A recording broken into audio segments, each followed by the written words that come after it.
গৌর সুন্দর শিবা সঙ্গনে সকল ভক্তদের আশা পূরণ করে এই নবদ্বীপের কাজ সম্পূর্ণ করে আমার গৌর সুন্দর তিনি সংকল্প নিয়েছিলেন যে 1 বছর ধরে হরিনাম সংকীর্তন করবে।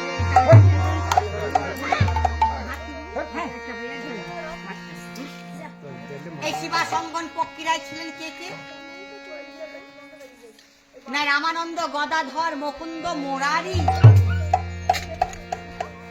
এই সকল ভক্তদের আশা পূরণ করে সচি মায়ের আঙিনায় দাঁড়িয়ে তার মাকে বলছে, ওগো মা,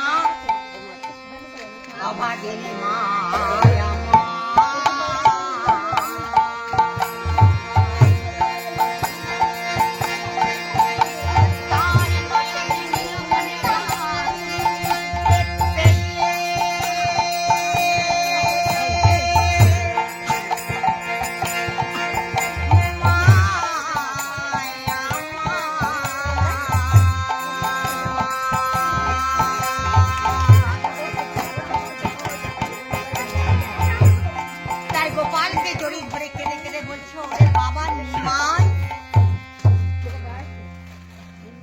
শিবা সঙ্গন ছাড়া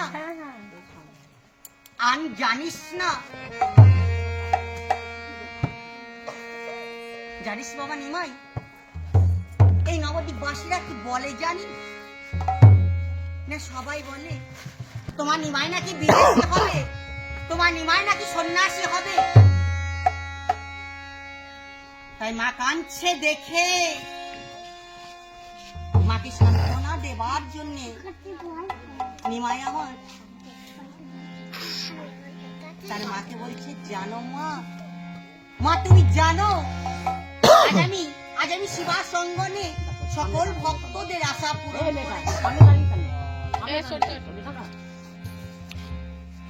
আজ আমি তোমার সন্তান হয়ে বলছি, তুমি কি চাও বলো? আজ তুমি যা চাইবে আমি তোমার সন্তান হয়ে তোমাকে তাই দেব, বলো মা, তুমি কি চাও বলো? ওরে বাবা নিমাই, এক অভাগিনী মা হয়ে এক সন্তানের কাছে কি আর চাইবে বল? আমি চাই আমার শেষ নিঃশ্বাস পর্যন্ত তোর এই সোধা মাখা কণ্ঠে, ওই মধুমাখা কণ্ঠে মা ডাক শুনতে। আর কি চাই জানিস? আর চাই এই নবদ্বীপবাসীরা বলে তোমার নিমাই নাকি বিদেশী হবে, তোমার নিমাই নাকি সন্ন্যাসী হবে। তাই আমার চাওয়া, আমার পাওয়া, আমার আকাঙ্ক্ষা, ইচ্ছা কি জানিস? ওগো সন্ন্যাসী না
আমার এই ইচ্ছে,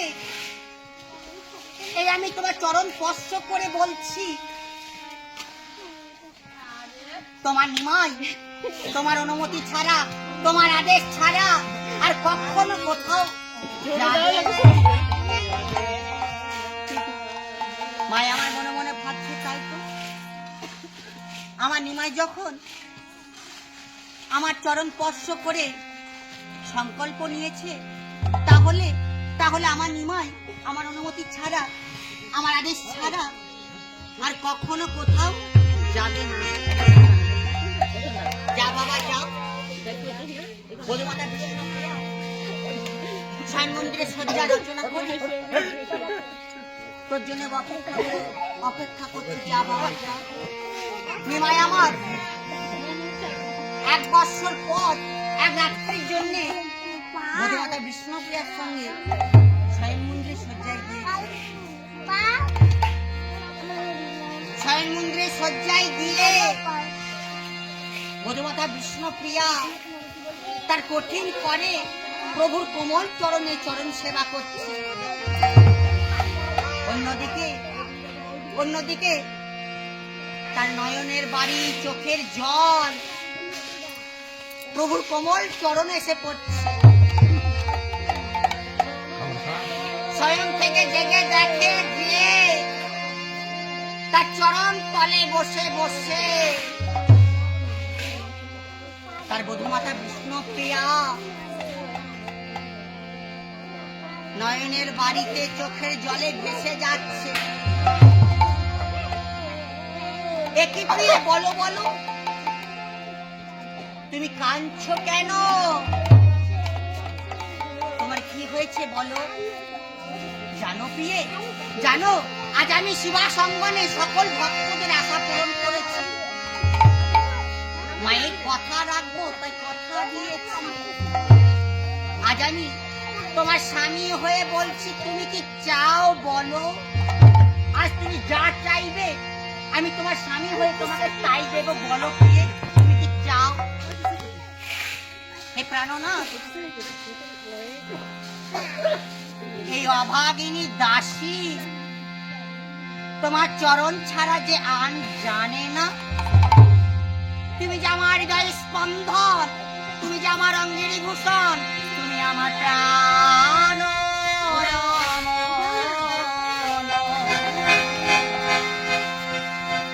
আমারই ভূষণ,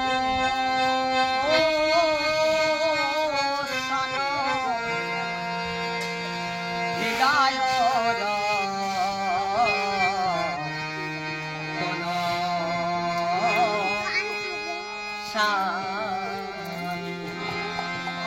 আমার